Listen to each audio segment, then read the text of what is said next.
Mais uma vez, Deus abençoe. Graças a Deus. Coloque assim as duas mãos na altura do teu coração, feche os teus olhos e diga assim comigo: meu Deus, o meu coração está pronto para receber tudo aquilo que o Senhor preparou nos céus para a minha vida nesta manhã.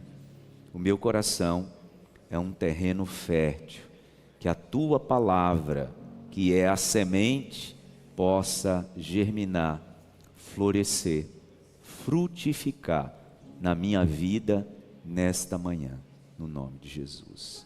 Amém. Esse é um culto muito especial, irmãos, e nós estamos felizes. E ele foi preparado exatamente para esse momento desse final de jornada, depois de 21 dias de jejum e oração. Foi assim que o Espírito Santo colocou no meu coração, para que esse fosse o dia de um culto que nós estamos chamando de culto Volte para Casa. Eu dizia no culto das 7 da manhã, que todos nós, não é só na nossa relação com Deus, tá? Todos nós, nas nossas relações interpessoais, se não tivermos cuidado, nós vamos nos afastando gradativamente, sem percebermos. É assim no casamento, tá? É assim numa amizade. E eu falava no culto das 7 da manhã que um afastamento, ele não acontece necessariamente por causa de uma distância geográfica, tá, gente? Às vezes, dentro de uma relação, debaixo do mesmo teto, na mesma casa, no mesmo ambiente físico e geográfico, está acontecendo gradativamente uma separação. É assim. Reflita sobre isso. O que acontece às vezes com as famílias? Daqui a pouco, quando o pai e a mãe se apercebem, os filhos estão distantes. Por quê? Estão, às vezes até como eu costumo dizer, né, se batendo nos corredores da casa.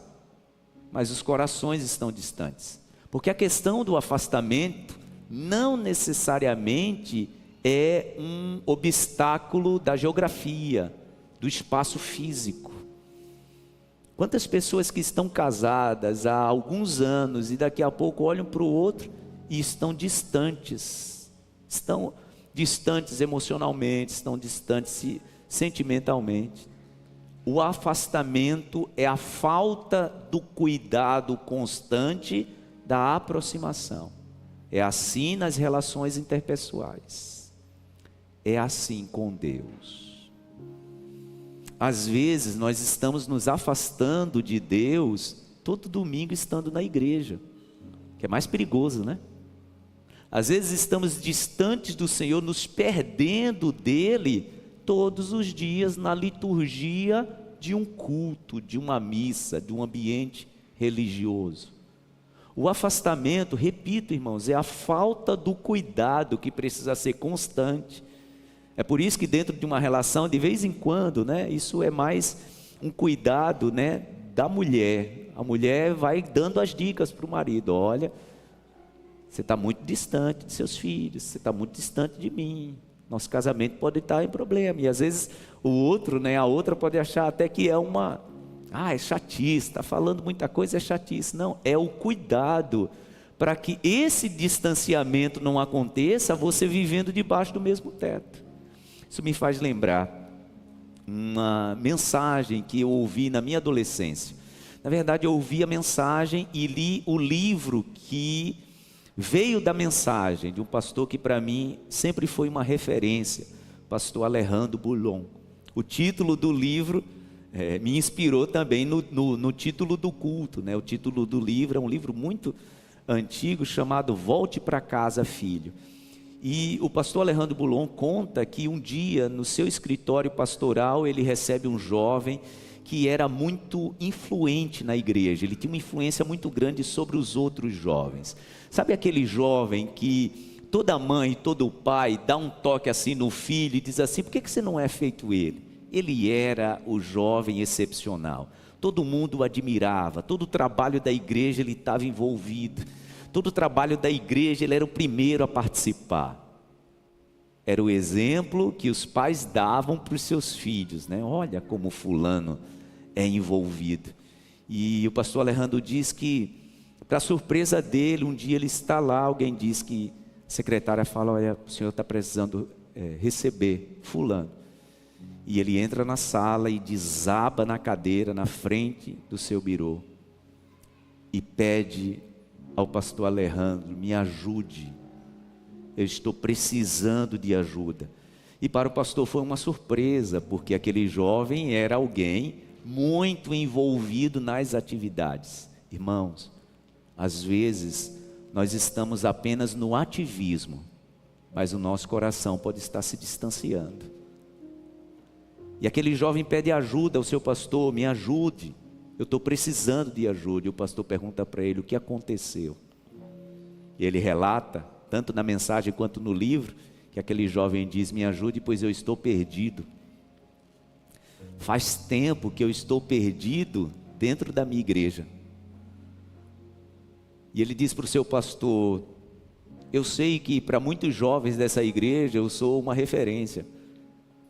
Às vezes os pais me param depois de um culto e dizem: olha, parabéns, a gente fica muito feliz com a sua atuação na igreja. Mas aquele jovem disse para o seu pastor: só eu sei como é que está o meu coração em relação a Deus. Eu estou envolvido em muitas atividades, mas cada vez mais eu me vejo distante do Senhor. Por isso quero reforçar que a aproximação do Senhor não é a vivência semanal no ambiente de igreja. Eu fico muito feliz porque o versículo que a gente tem usado como base para esses 21 dias de jejum e de oração é Joel 2,12, né? O Senhor fazendo para a gente o quê? Um convite: voltem-se para mim, diz o Senhor, com choro, lamento e jejum. Esse é o propósito de jejum, né, gente? É nos aproximarmos de Deus.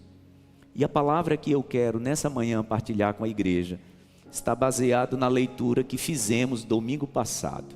Então convido você a abrir a sua Bíblia, no Evangelho de Lucas, capítulo 15. A gente leu esse capítulo todo domingo passado. Hoje a gente vai ler a parte final do capítulo. Capítulo 15 do Evangelho de Lucas é o capítulo que conta 3 parábolas sobre perdas, né? 3 parábolas sobre perdas. A gente vai falar da última parábola, a parábola do filho pródigo. Lucas capítulo 15, a partir do versículo 11, diz assim a palavra: Jesus continuou: um homem tinha 2 filhos. O mais novo disse a seu pai: pai, quero minha parte da herança. Assim ele repartiu sua propriedade entre eles. Não muito tempo depois, o filho mais novo reuniu tudo o que tinha e foi para uma região distante. Lá desperdiçou todos seus bens, vivendo irresponsavelmente. Depois de ter gasto tudo, houve uma grande fome em toda aquela região e ele começou a passar necessidade. Por isso foi empregar-se com um dos cidadãos daquela região, que o mandou para o seu campo a fim de cuidar de porcos. Ele desejava encher o estômago com as vagens de alfarrobeira que os porcos comiam, mas ninguém lhe dava nada. Caindo em si, ele disse: quantos empregados de meu pai têm comida de sobra, e eu aqui morrendo de fome? Eu me porei a caminho e voltarei para meu pai, e lhe direi: pai, pequei contra o céu e contra ti. Não sou mais digno de ser chamado teu filho. Trata-me como um dos teus empregados. A seguir, levantou-se e foi para seu pai. Estando ainda longe, seu pai o viu e, cheio de compaixão, correu para seu filho e o abraçou e beijou.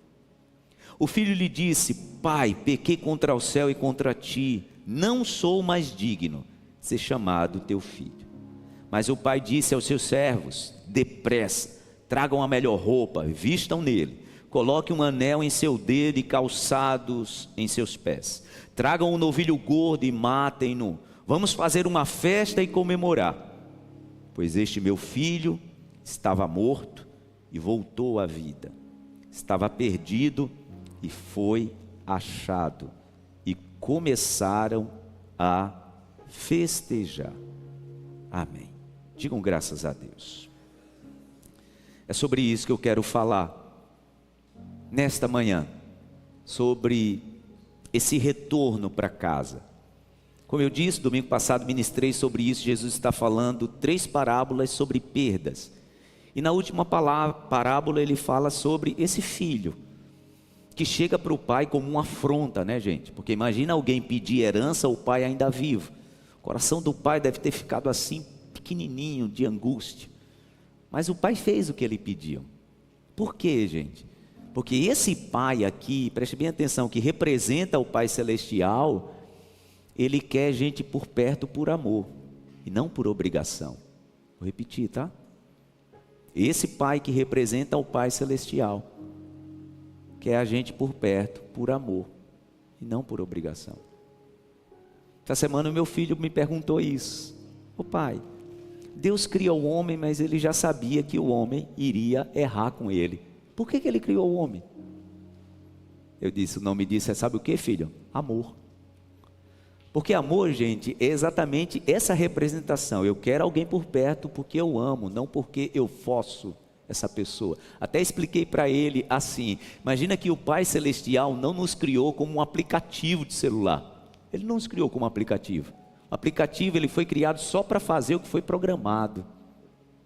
Já imaginou? Se Deus tivesse criado eu e você como um aplicativo de celular, a gente só faz o que ele programou. Isso não é amor. Aliás, a gente precisa pensar sobre o que é amor, né? Toda relação, gente, que de alguma forma está forçando você a ficar, essa relação ela não é baseada no amor. Imagina que Deus nos cria já sabendo onde era que a gente iria tropeçar. Ele já sabia que a gente ia virar as costas à sua instrução. Mesmo assim, Ele nos criou. Por quê? Porque a base do relacionamento com o Pai é o quê? O amor. Eu te fiz não esperando que você me ame. É aquela conversa entre Jesus e Satanás, né? Na conversa da história de Jó, né? Satanás tentando convencer a Deus que Jó só o amava porque ele dava a ele coisas. E Deus prova, olha, pode tirar tudo que ele tem. E ele vai continuar uma relação de intimidade comigo. O pai dessa história, quando o filho diz, eu quero a minha parte da herança. O pai simplesmente fez um inventário. Está aqui, meu filho, sua parte na herança. Assim como acontece, irmãos, em todas as separações e afastamentos. Aquele jovem, quando pegou a parte da herança, presta atenção, ele não foi embora imediatamente. Às vezes acompanho algumas histórias, né, de casais que se separaram, e ele diz assim, ó, de repente me pediu o divórcio. Não foi de repente. Ó, de repente esse filho se afastou. Não foi de repente. A palavra diz que quando aquele filho recebe a parte dele da herança, gradativamente ele foi se afastando. Porque a palavra diz o quê? Não foi no outro dia. O que é que a palavra diz? Pouco tempo depois. Todo afastamento acontece assim, tá, gente?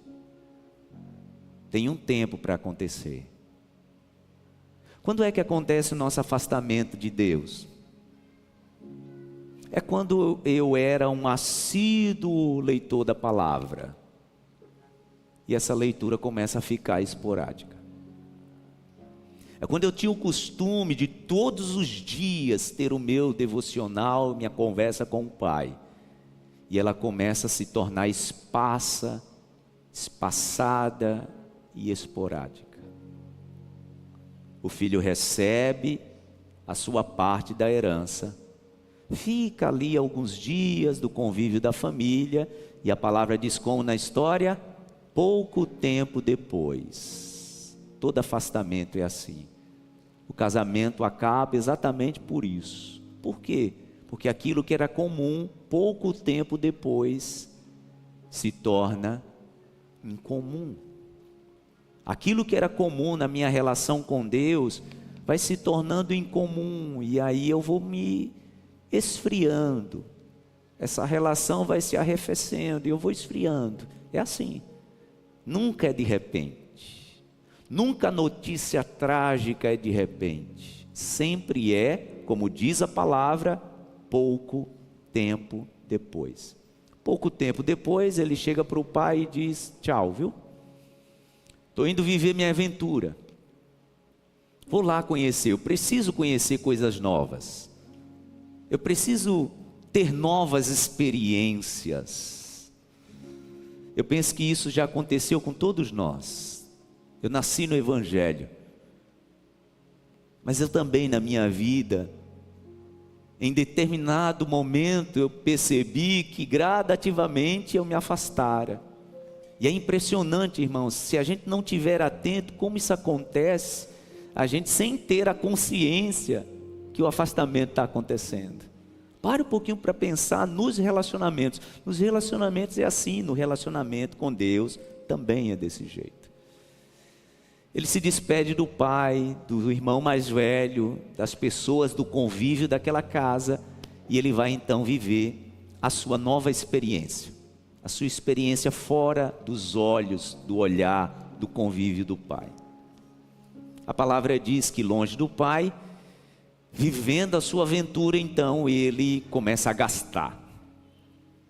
Tinha dinheiro, e a palavra diz que ele começa a gastar. Na tradução da Bíblia NVI diz que ele gastou irresponsavelmente.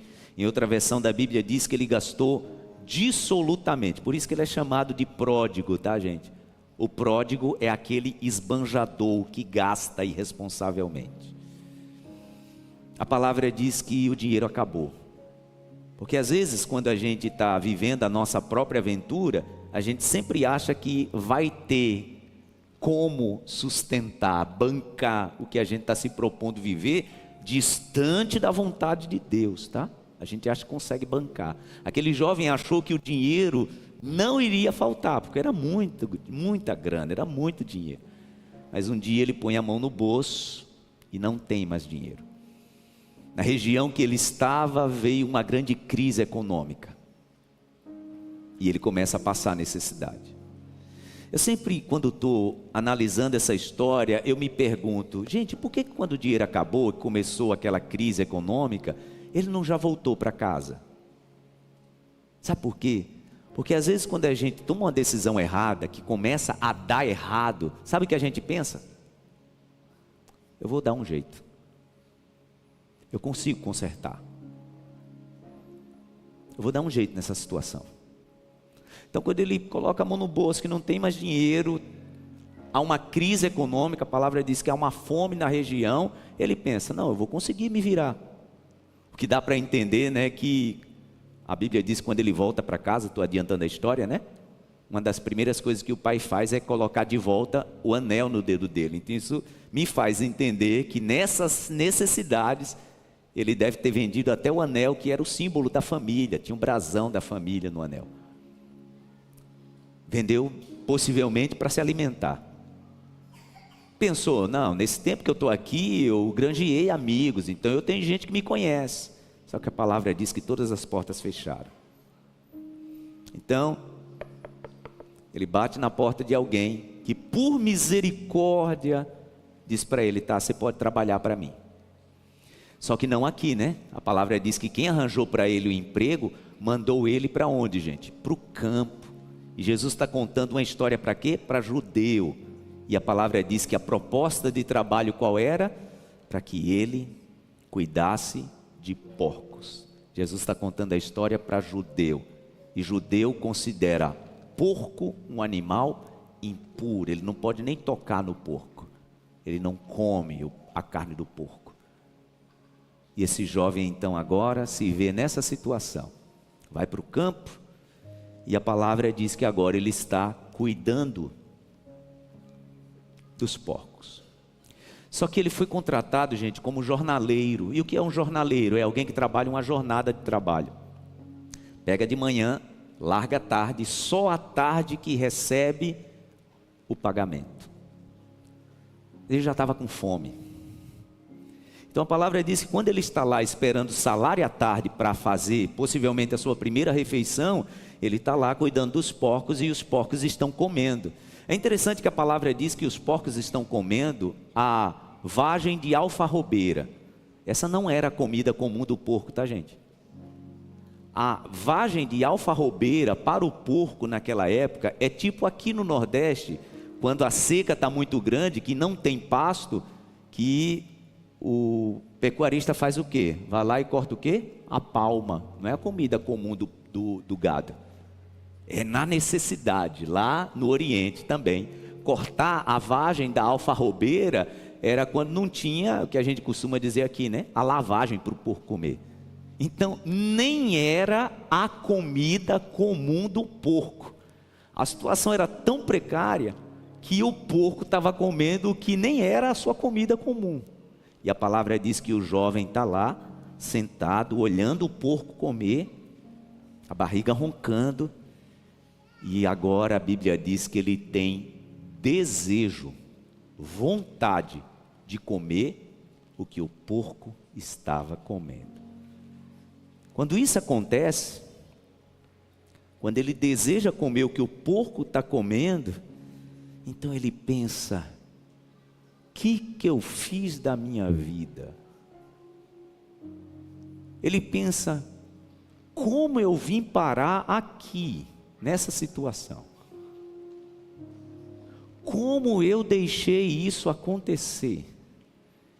É aquele momento, irmãos, da nossa vida onde a gente foi tão longe que a gente não tinha noção, a gente não tinha conseguido pensar que chegaria numa situação tão vexatória. Imagina um ser humano que está olhando para um porco que tem comida e ele não tem, e ele diz: não posso ter deixado isso acontecer comigo. Todos nós, em algum momento da nossa vida, quando nos afastamos de Deus, vamos nos aperceber num lugar assim: o que eu fiz? Como eu me permiti? Meu Deus, o que é que eu estou fazendo nesse lugar? Como eu deixei a minha vida chegar nessa situação? Porque, gente, já era uma situação, preste bem atenção, já era uma situação muito deplorável, ele como alguém que tinha casa, tinha pai, tinha família, vivia muito bem, já ter se permitido chegar naquela situação de virar de herdeiro de algo muito grande, agora virar um cuidador de porco. Isso já era por si só muito ruim. Olhe bem para mim. O pior é quando ele se vê naquele lugar, eu costumo dizer, né? Invejando o porco. Tipo assim, o porco tem o que comer e eu não tenho. O que é que eu fiz? Todas as vezes, irmãos, que nós nos afastamos de Deus, nós nos colocamos, preste bem atenção, em situações vexatórias. É assim, vou repetir. Todas as vezes que nos afastamos do propósito de Deus, nós nos colocamos em situações vexatórias. É aquilo que aconteceu com o profeta Balaão. Lembra de Balaão?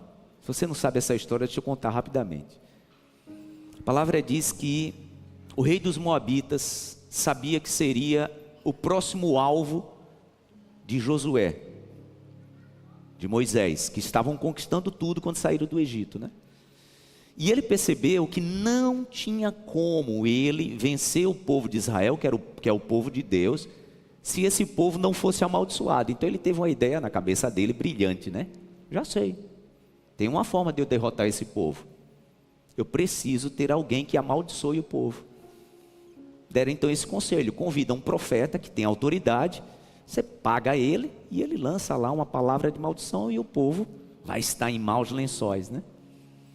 Ele então procurou um profeta, que na cabeça dele, né, seria venal, ele podia comprar, e faz a proposta: olha, eu te dou tanto, para você levantar as mãos e trazer uma maldição sobre o povo.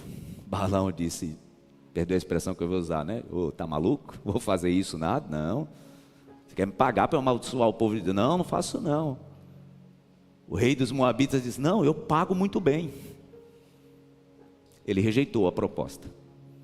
A palavra diz que o rei vai lá, conversa com os conselheiros, levanta mais grana e chega para Balaão e diz: ó, tá aqui, esse é o valor para você amaldiçoar o povo.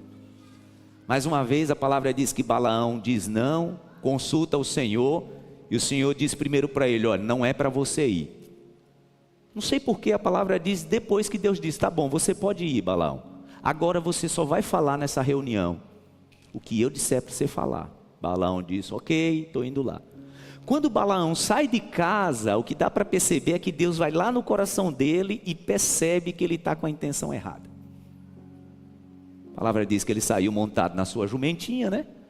E Deus olhou e disse: esse sujeito aí está com a intenção errada no coração. E a palavra diz que Deus envia um anjo para executar juízo contra Balaão. Executar o juízo, leia-se, tá? Deus mandou um anjo para matá-lo. Só que ele não viu o anjo. Então ele está indo lá em cima da sua jumentinha, e o animal viu, percebeu, ele não. Porque quando a gente está fazendo algo da nossa própria cabeça, irmãos, quando a gente está seguindo caminhos pela nossa própria vontade, Deus vai mandar muitos sinais, mas a gente não vai perceber. É o filho pródigo, está aqui, o dinheiro está todo indo embora, ele está percebendo que tem uma sacola furada, onde o dinheiro está indo para o ralo, mas ele não está percebendo. É o filho pródigo, que está indo lá cuidar do porco e não está percebendo, ainda não deu o estalo, né? Preciso voltar. Balaão estava assim.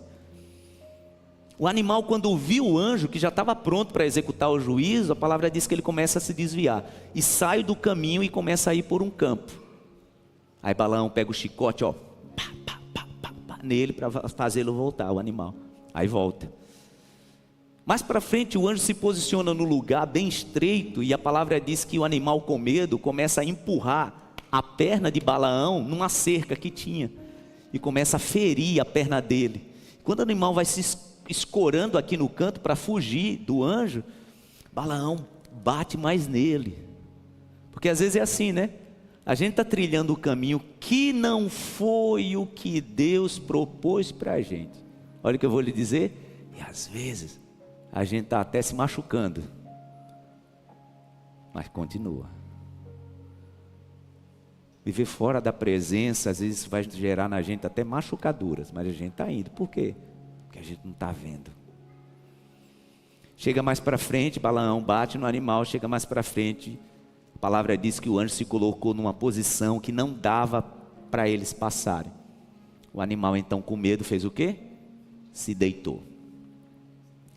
Quando a jumenta se deita, Balaão fica muito chateado, e o chicote. Quando começa a bater na jumenta, aí o que Deus faz? Deus então abre, por um milagre, a boca daquele animal. E a jumenta diz para ele: por que você está me batendo? Gente, se eu estou em cima de uma jumenta, e ela vira para mim e pergunta por que eu estou batendo nela. Gente, era uma carreira, meu Deus do céu. Mas sabe o que aconteceu? A jumenta perguntou para ele: por que você está me batendo? Ele foi falar com ela, gente. Da jumenta perguntar para ele: por que você está me batendo? Ele responde: eu estou lhe batendo porque você está me desobedecendo. Que coisa, né, gente? A gente está fora do propósito, a gente se coloca em cada situação vexatória. Quem está de fora olha e diz assim: como pode uma pessoa tão inteligente estar vivendo aquilo? Quem está de fora, quando a gente está fora do propósito, olha e diz: meu Deus, eu conheço aquela pessoa. Ele não é assim, está falando com a jumenta. Está lá Balaão dialogando: não, estou te batendo porque você não me obedece. Que situação vexatória, né, gente? Aí a palavra diz que então Deus abre os olhos dele. Aí ele vê o anjo do Senhor. E o anjo do Senhor diz, agora é leitura minha, tá? Não está escrito assim não, mas o anjo do Senhor diz mais ou menos assim para ele: rapaz, sua sorte foi que o seu animal me viu. Se ele não tivesse me visto, não tivesse feito o que fez, e você o castigando, eu teria executado juízo contra você. É naquele momento que os olhos dele se abrem, ele então se arrepende e volta para cumprir o propósito de Deus. Por que eu inseri essa conversa no meio da história do filho pródigo? Porque assim está o filho pródigo, sem consciência. cuidando do porco, mas sem consciência da realidade. Desejando comer o que o porco estava comendo, sem consciência da realidade. Até que a palavra diz que, qual é o termo que a Bíblia usa? Caindo em si. Esse é um momento, irmãos, mais desafiador na vida do ser humano. Para todos nós, tá? Não importa seu nível, quanto tempo você tem de fé. Cair em si é um dos nossos maiores desafios. Às vezes tem um monte de gente nos avisando, e a gente está indo. Às vezes é pai, é mãe, é o marido, é a esposa, é amigo que Deus usa, né? Para dizer, pai, esperto, está indo bem não, vai por aí não. Volta para o caminho e a gente está lá. Até que a situação aperta tanto que a gente cai em si. Eu quero encerrar essa minha palavra, irmãos, falando rapidamente com a igreja sobre alguns motivos que são impeditivos, nos impedem de voltar para casa, para os braços do Pai, para o convívio da família, para o ambiente que Deus nos quer. Não estou falando só do ambiente de igreja não, tá? Foi por isso que propositadamente eu comecei minha mensagem falando que às vezes a gente pode estar afastado dentro de um ambiente litúrgico, de igreja. A proximidade com o Pai não tem a ver com religião. A religião é o instrumento, é o meio. É claro que Deus preparou um ambiente propício, onde a gente comunga, onde a gente tem comunhão, onde a gente cresce, onde a gente é discipulado, onde a gente discipula. Mas o ambiente da presença do Pai, ele é a nossa vivência diária, que nos faz sim, querer estar num ambiente como esse, mas é diária.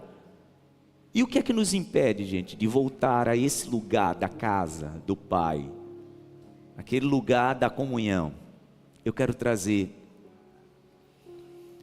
alguns motivos que têm impedido pessoas de se despertarem que estão no caminho errado. Isso pode estar custando a tua família, isso pode estar custando teu casamento, isso pode estar custando tua vivência com os teus filhos. E tudo isso envolve a presença de Deus, né? Isso pode estar custando a tua fé. Primeiro, por que pessoas, irmãos, demoram a voltar para casa? Por isso aqui, ó. Dificuldade ou demora em cair em si. Às vezes tem gente que não consegue de jeito nenhum, e tem gente que demora muito.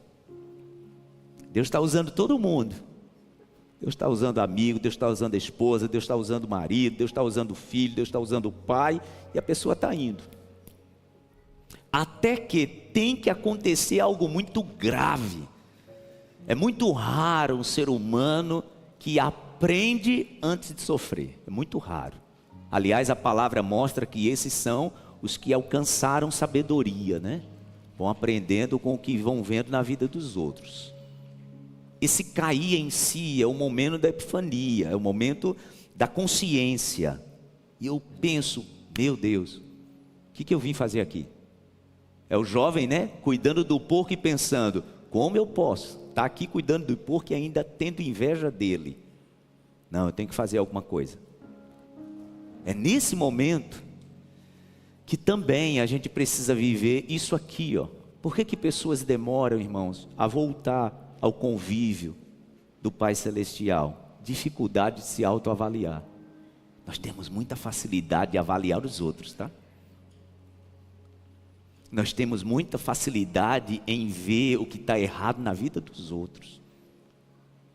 Mas a autoavaliação, como aquele jovem fez, né? Está ali prostrado, comendo a comida do porco e pensa o quê? Eu pequei contra o céu. Eu pequei contra meu pai. Gente, por que ele não pensou isso antes? Por que ele não teve essa consciência antes? Porque nós demoramos.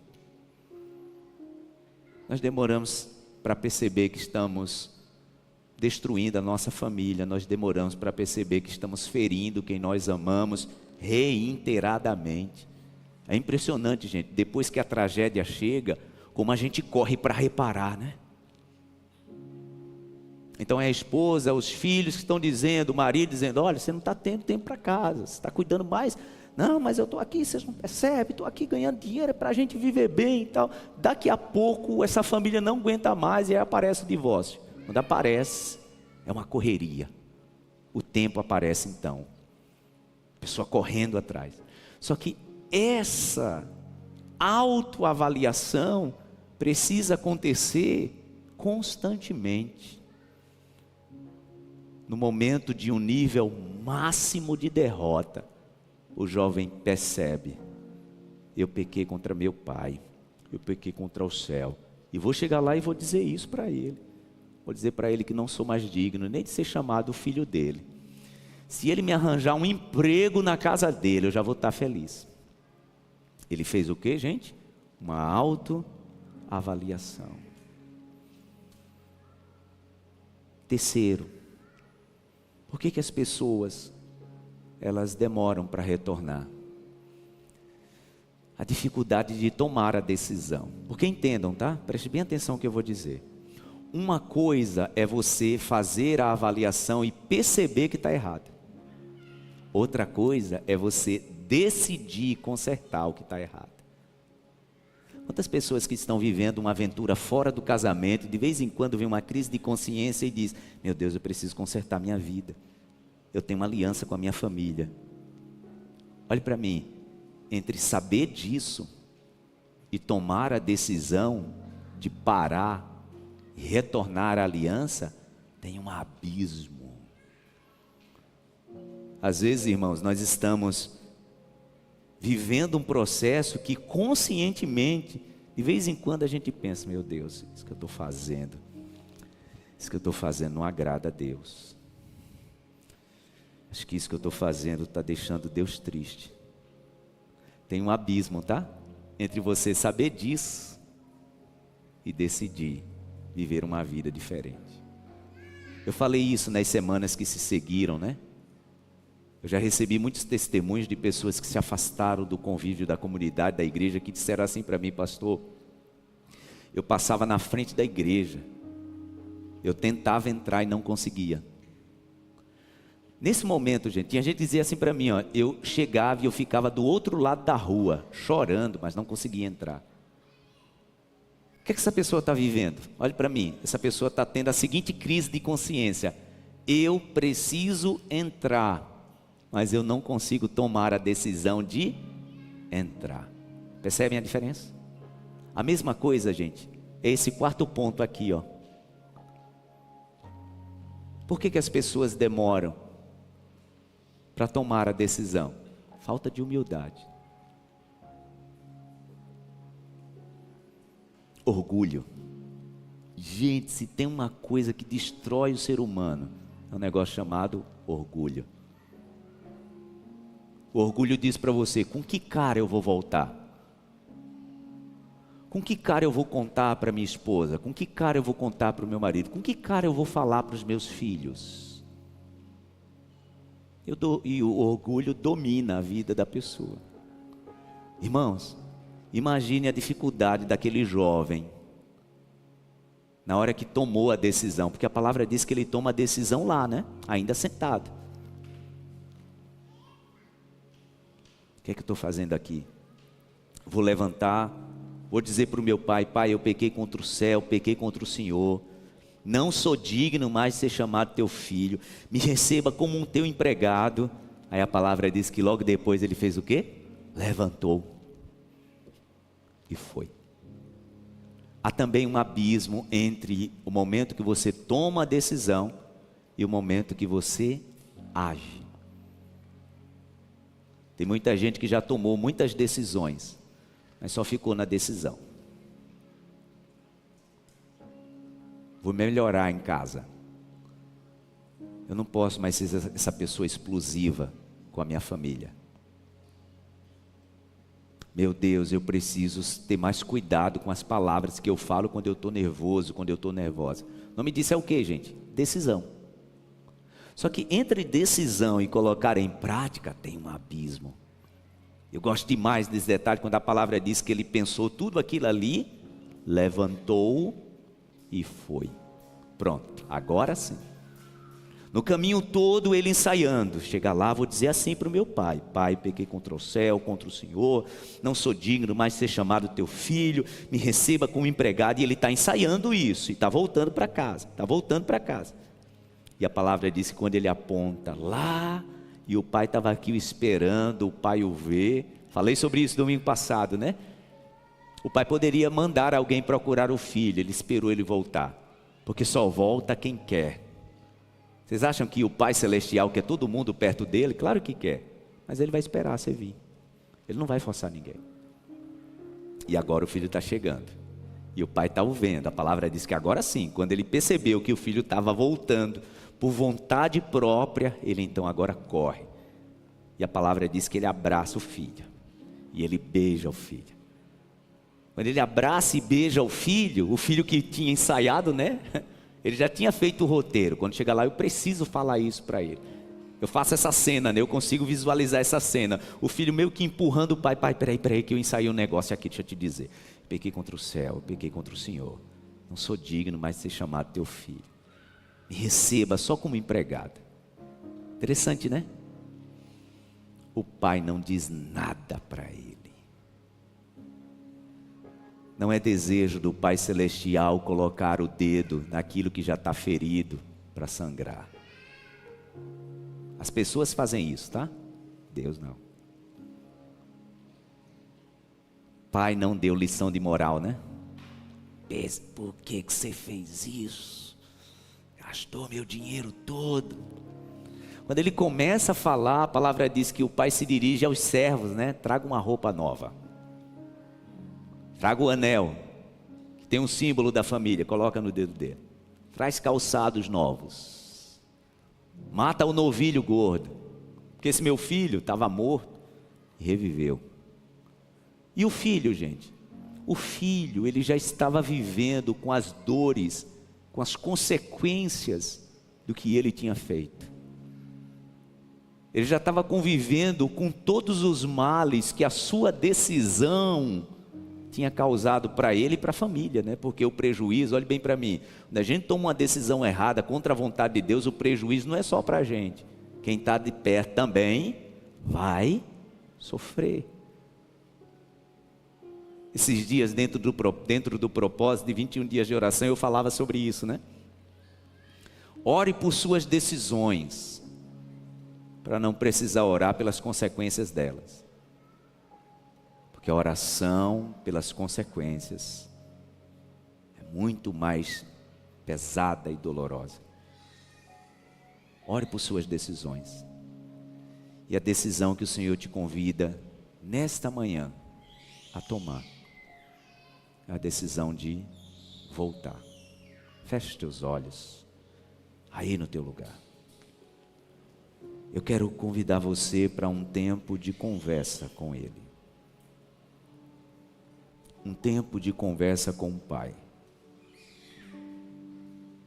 Um tempo de conversa a mais sincera que você já teve com Ele. Faça isso agora.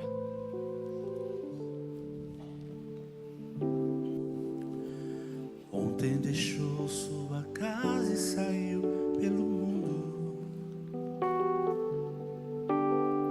De coração lá no fundo eu não entendi.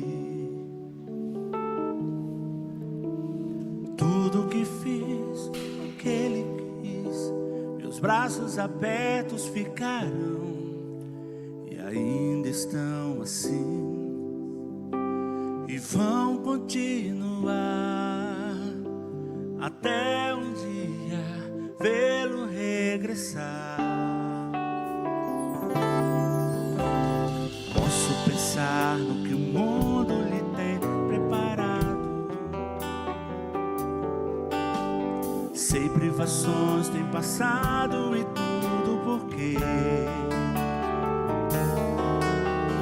falsos amigos por aí, conselhos vazios, mas cheios de palavras vãs. Que grande ilusão, mentiram ao seu jovem coração. Nunca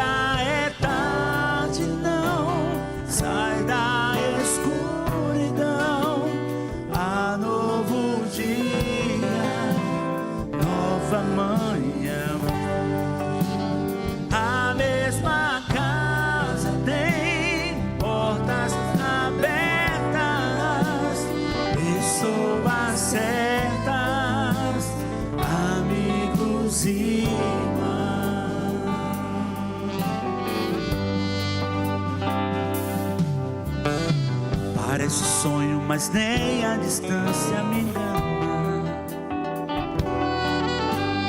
O coração de quem ama não pode esquecer. Seus passos fracos, tropeções, seus olhos rebrilham e choram.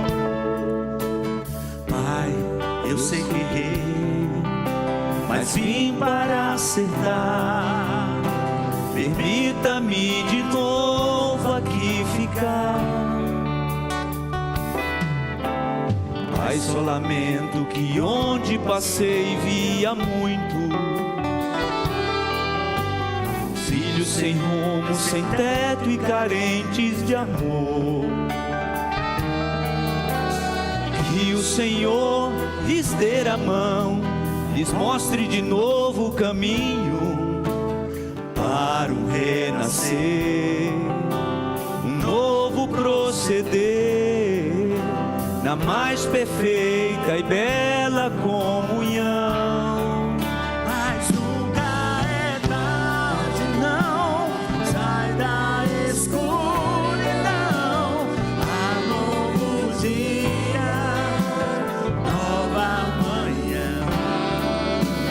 A mesma casa tem portas abertas, pessoas certas, amigos e irmãos.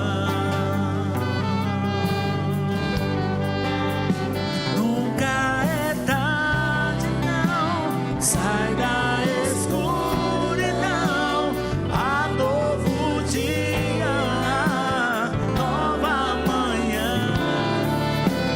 A mesma casa, Fique em pé no seu lugar, por favor. portas abertas, Fique em pé aí no seu lugar. pessoas certas,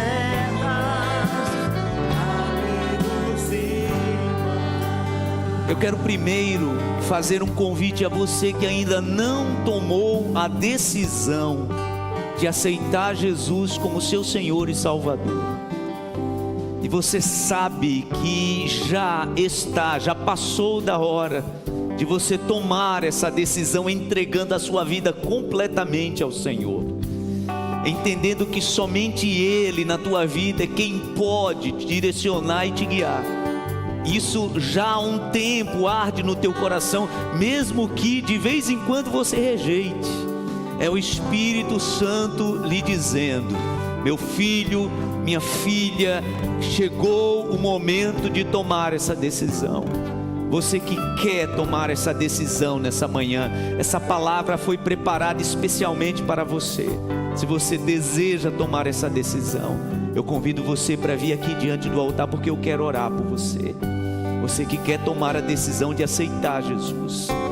Eu quero também convidar você que de alguma forma percebe que se afastou do convívio. Sabe, você que percebe que algo sim precisa acontecer e você precisa dar mais um passo. Eu quero também orar por você. Você que tem se afastado do caminho, da palavra, da intimidade com Deus, e você sabe que o Pai, Ele não desistiu de você. Eu quero também convidar você a vir aqui na frente do altar. Eu quero orar por você. Pastor, mas eu preciso ir aí? Sim. Tem coisas, irmãos, que a gente precisa se levantar e ir. Foi assim com o filho pródigo. Ele poderia tomar a decisão e ter a consciência: eu pequei contra o céu, contra meu pai, mas está tudo bem. Não, a palavra diz que ele levantou e foi. Você que está tomando essa decisão, a palavra chegou no teu coração e você sabe que você precisa correr para os braços do seu pai. Eu quero orar por você, para você viver uma nova vida, para você voltar a esse convívio, mas voltar de verdade. Você sabe que distante do Pai você não conseguirá viver uma vida plena, você não conseguirá viver uma vida completa. Saia do seu lugar e venha aqui diante do altar. Pode vir aqui diante do altar, eu quero orar por você.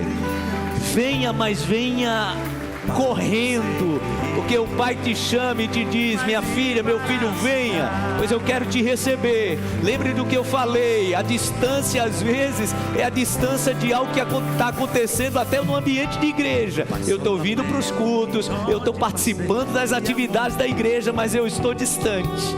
O meu coração está distante. O Pai te chama, venha sem demora, porque o Pai te chama e te diz: minha filha, meu filho, é agora. Eu quero reatar a minha aliança com você. Eu quero ter uma aliança mais próxima, de um convívio mais íntimo com você. O Pai te chama, venha para os braços do Pai. Esse é o momento. Eu faço isso próxima semana. Não, esse culto foi preparado especialmente para você. Essa reunião foi preparada para você. A gente jejuou, a gente orou. Eu estou orando e jejuando já há um tempo por este momento, pela sua vida.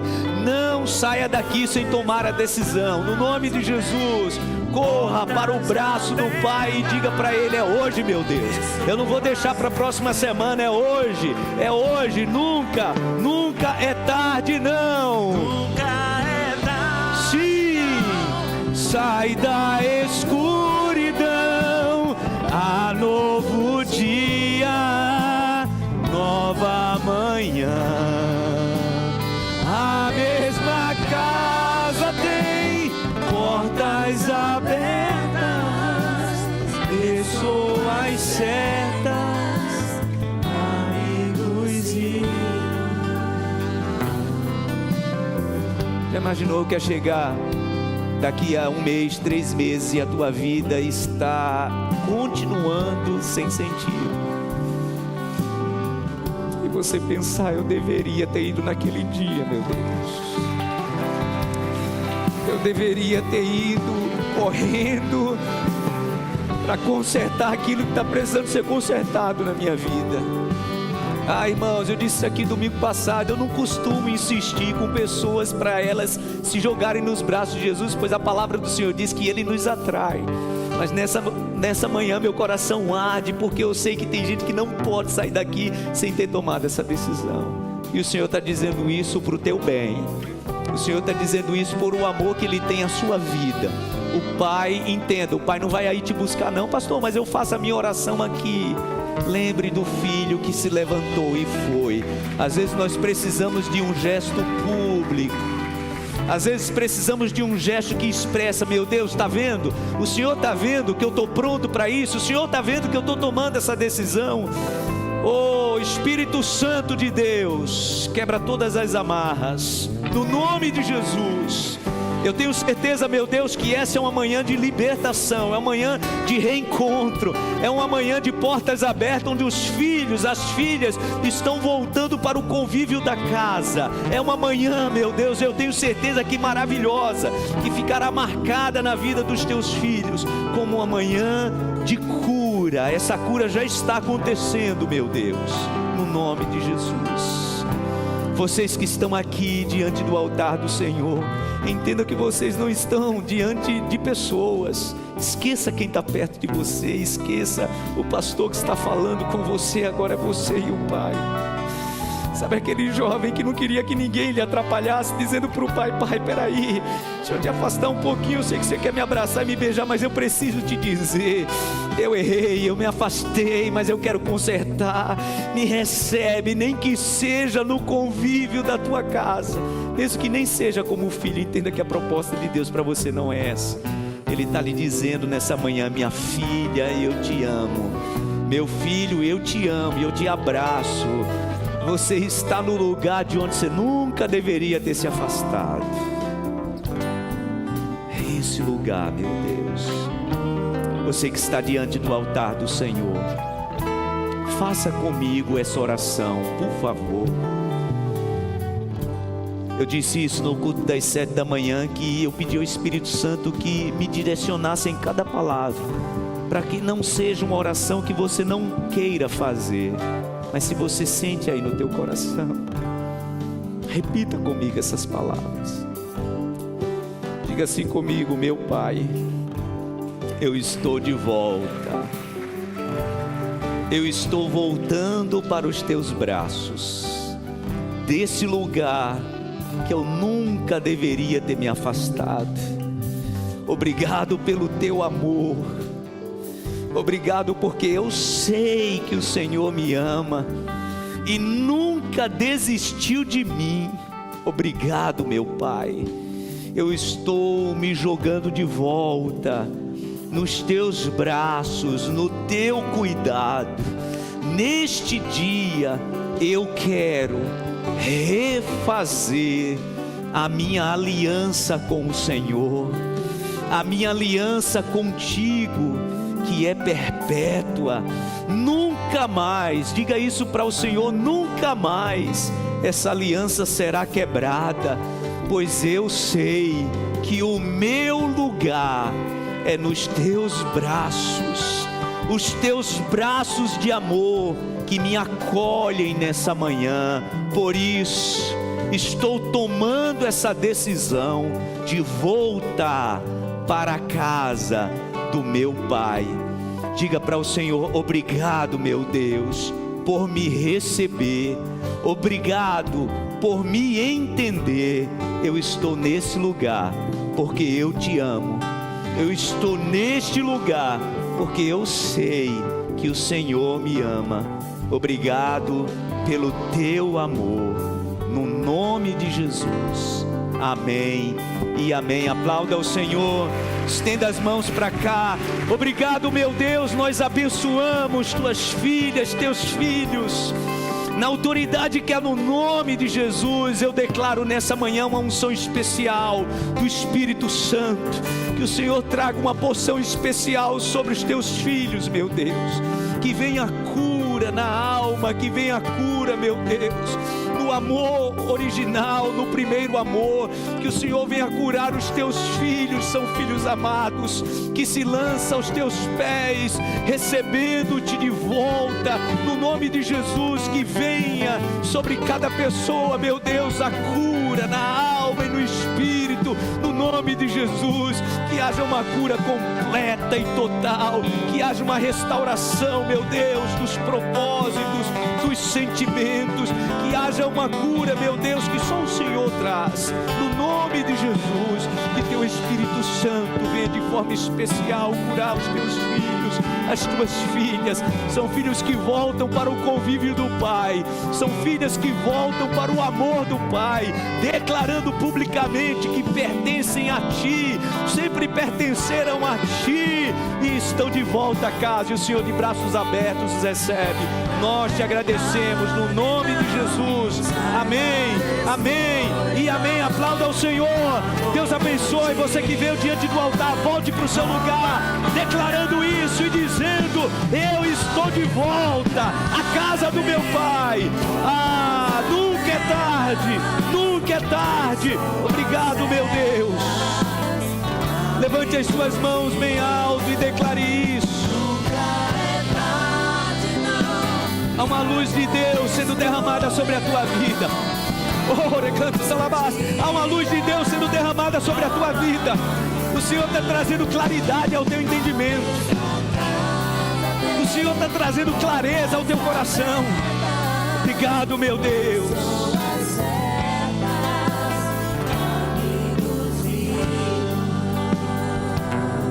Nunca é tarde.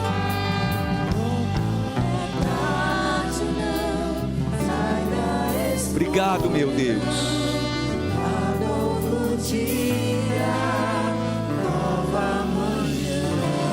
Obrigado, meu Deus. Obrigado, meu Deus. Obrigado, meu Deus.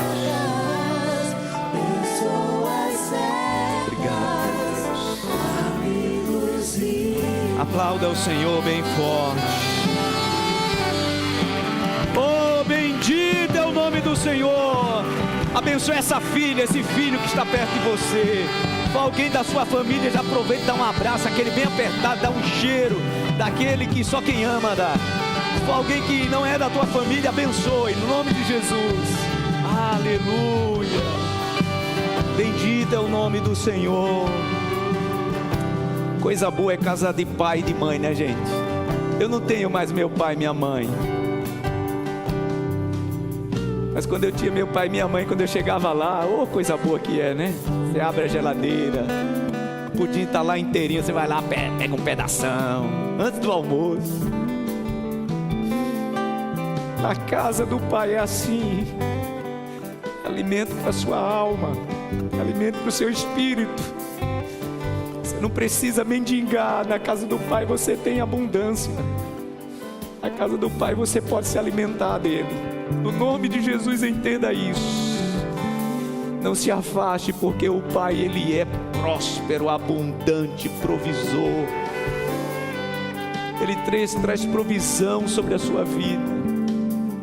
Obrigado, meu Deus, é bom estar na tua casa. Vamos para casa na paz. Deixa o Espírito Santo continuar te alimentando. Saia daqui alimentado pelo Espírito Santo. Saindo daqui dizendo, você vai almoçar já, mas você vai estar dizendo, meu Deus, minha alma está alimentada, porque eu estou na casa do meu pai. Eu saio daqui farto pelo Espírito Santo. Obrigado, meu Deus, por essa manhã tão especial. Obrigado por esses 21 dias de um propósito tão especial de jejum e de oração. Obrigado por esse tempo especial na vida dessas pessoas, meu Deus. O Senhor é bom e é muito bom estar na tua casa. Leva-nos em paz. Nos dá uma semana muito abençoada, uma semana de vitórias. E declaramos que só dependemos de Ti, meu Deus. Dependemos exclusivamente de Ti. Continua derramando sobre nós o Teu Espírito Santo e nos curando dia após dia. Obrigado pela cura que vem dos céus para a nossa vida. Obrigado que o Teu povo retorne em paz, guardado, protegido. Que seja um tempo de refeição, de almoço, meu Deus, muito bom para essa família. Aqueles que vão fazer a refeição sozinhos, que seja um tempo prazeroso também, desfrutando da Tua presença, porque não estamos nunca estamos sozinhos. O Senhor sempre está conosco. Teu Filho prometeu isso, que seria até a consumação dos séculos. Estamos sempre com o Senhor. Te agradecemos por isso. Antes de ministrar a bênção apostólica, quero recomendar que você saia daqui com cuidado. A cidade está meio estranha no trânsito. Tenha cuidado, tenha paciência. Chegue em casa em paz. Não deixe nada nem ninguém tirar a tua paz e o teu sossego. Amém? Que a graça do Senhor e Salvador Jesus Cristo, o amor de Deus, o nosso eterno Pai, a comunhão e a consolação do divino e eterno Espírito Santo permaneça sobre todos, hoje e sempre. Amém e amém. Aplauda ao Senhor. Deus abençoe. Saia daqui declarando isso. Vai em paz. Que o Pai te abençoe. O Pai te ama. O Pai Celestial quer você perto. Deus abençoe a todos.